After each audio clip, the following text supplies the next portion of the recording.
नमस्कार, मैं हूं सुधीर चौधरी। स्वागत है आप सभी का आज के ताजा तरीन खबरों में। उससे पहले आपने चैनल को सब्सक्राइब जरूर कर लीजिएगा। ऑपरेशन सिंदूर के 52 दिन बाद भी सवाल उठा रहे राहुल। गृह मंत्री अमित शाह ने लिया आड़े हाथ। केंद्रीय गृह मंत्री अमित शाह ने शनिवार को तेलंगाना दौरे के दौरान कांग्रेस नेता और लोकसभा में विपक्ष के नेता राहुल गांधी पर करारा हमला बोला है। गृह मंत्री अमित शाह ने कहा, जब भारतीय सेना ने ऑपरेशन सिंदूर के जरिए दुश्मनों को करारा जवाब दिया तब भी राहुल गांधी सवाल उठाते रहे। यह हमारे जवानों के बलिदान का अपमान है। उन्होंने आगे कहा कि सुरक्षा बलों के पराक्रम पर सवाल उठाना देश की सुरक्षा नीति को कमजोर करने जैसा है।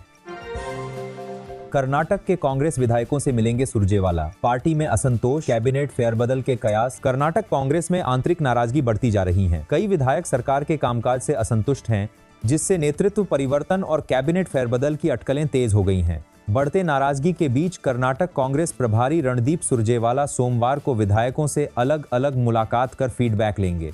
दावा किया जा रहा है कि पार्टी के कई विधायक सिद्धारमैया सरकार के कामकाज और नेतृत्व के तरीके से नाराज चल रहे हैं। बात इतनी बढ़ गई है कि पार्टी में नेतृत्व परिवर्तन और कैबिनेट फेरबदल की अटकलें भी तेज हो गई है।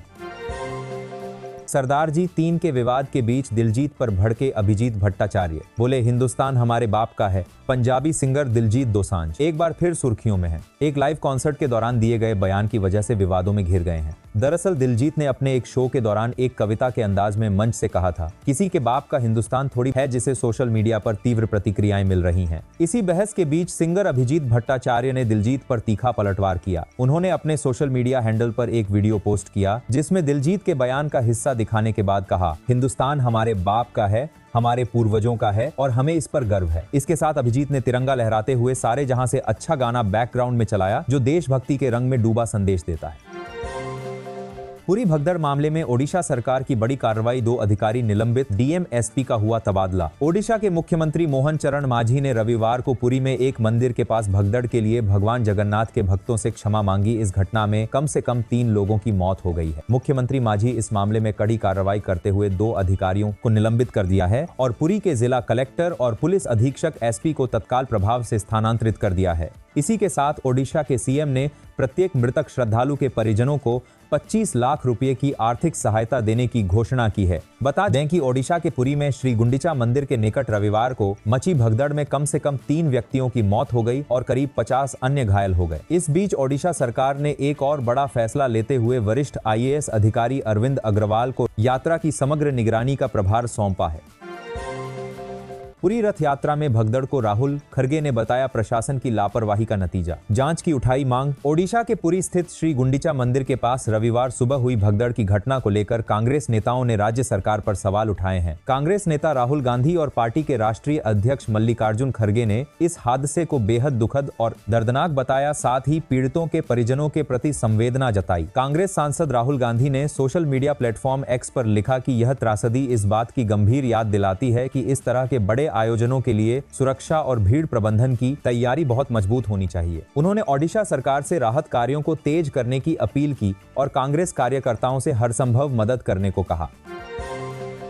राज्य के स्कूलों में हिंदी भाषा पर नया नियम फिलहाल लागू नहीं होगा। सीएम फडणवीस का ऐलान। अब महाराष्ट्र में स्कूलों में हिंदी या किसी तीसरी भाषा को लेकर कोई नया नियम लागू नहीं होगा। राज्य सरकार ने विवाद को गंभीरता से लेते हुए एक विशेषज्ञ समिति बनाने का फैसला किया है। जब तक समिति की रिपोर्ट नहीं आती तब तक पुरानी व्यवस्था ही लागू रहेगी। मुख्यमंत्री देवेंद्र फडणवीस ने कैबिनेट बैठक के बाद स्पष्ट किया कि जब तक यह समिति अपनी रिपोर्ट सरकार को नहीं सौंपती तब तक 16 अप्रैल 2025 और 17 जून 2025 को जारी दोनों सरकारी आदेश रद्द माने जाएंगे। वक्फ कानून के खिलाफ बोलते हुए तेजस्वी यादव क्या नहीं बोल गए, चुनाव आयोग पर भी गुस्सा उतारा। वक्फ संशोधन कानून के खिलाफ आज इंडिया गठबंधन के नेता पटना के गांधी मैदान एकजुट हुए हैं। मुस्लिम संगठनों की अपील पर विपक्षी नेताओं ने वक्फ संशोधन कानून के खिलाफ अपनी आवाज बुलंद की। कांग्रेस के वरिष्ठ नेता सलामान खुर्शीद, नेता प्रतिपक्ष तेजस्वी यादव और पूर्णिया सांसद पप्पू यादव के साथ कई दिग्गज नेता मंच पर पहुंचे और राष्ट्रीय जनतांत्रिक सरकार के खिलाफ जमकर हमला बोला। इस बीच तेजस्वी यादव ने कहा कि बिहार के युवाओं की जवानी बर्बाद नहीं होने देंगे। एनडीए को 20 साल दिए, मैं आपसे सिर्फ 20 महीने मांग रहा हूं। हम सब मिलकर बिहार की तकदीर और तस्वीर बदल देंगे। उम्मीद है आपने सभी को खबर पसंद आ रहा होगा, तो ऐसे ही खबरों से जुड़ने के लिए चैनल को सब्सक्राइब कर लीजिएगा। जंतर मंतर पर आपका प्रदर्शन, जहां झुग्गी वहां मकान का मतलब था, जहां झुग्गी वहां मैदान, बीजेपी पर बरसे केजरीवाल। दिल्ली में झुग्गियों के तोड़े जाने के विरोध में आम आदमी पार्टी आज जंतर मंतर पर विरोध प्रदर्शन कर रही है। इस आयोजन में आम आदमी पार्टी के राष्ट्रीय संयोजक अरविंद केजरीवाल, सौरभ भारद्वाज, आतिशी समेत तमाम बड़े नेता शामिल हुए हैं। इस दौरान केजरीवाल भाजपा पर जमकर बरसे और उन्होंने कहा, मोदी जी ने लोगों को जहां झुग्गी वहां मकान की गारंटी दी थी, लेकिन उनका मतलब जहां झुग्गी वहां मैदान था, और अब इन्होंने झुग्गियां तोड़कर मैदान बना दिया है और मोदी जी की गारंटी झूठी है। अब आप लोग ध्यान रखना कि कभी भी मोदी जी की झूठी गारंटियों पर भरोसा नहीं करना है।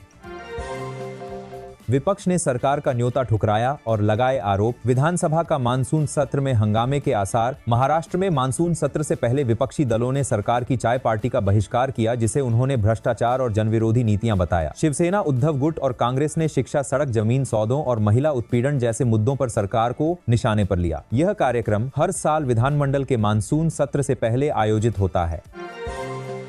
कावेरी आरती पर कर्नाटक हाईकोर्ट का नोटिस। डीके शिवकुमार बोले, कानून के अनुसार जवाब देगी सरकार। कर्नाटक के उप मुख्यमंत्री डीके शिवकुमार ने रविवार को कहा कि कृष्णराज सागर के आरएस बांध के पास प्रस्तावित कावेरी आरती को लेकर हाईकोर्ट की ओर से भेजे गए नोटिस पर सरकार कानून के अनुसार जवाब देगी। यह बयान उन्होंने उस याचिका के संदर्भ में दिया जिसमें इस कार्यक्रम को पर्यावरणीय और सुरक्षा कारणों से चुनौती दी गई है। हाईकोर्ट ने शुक्रवार को याचिका पर सुनवाई करते हुए सरकार और अन्य पक्षों को 2 सप्ताह में जवाब देने को कहा है।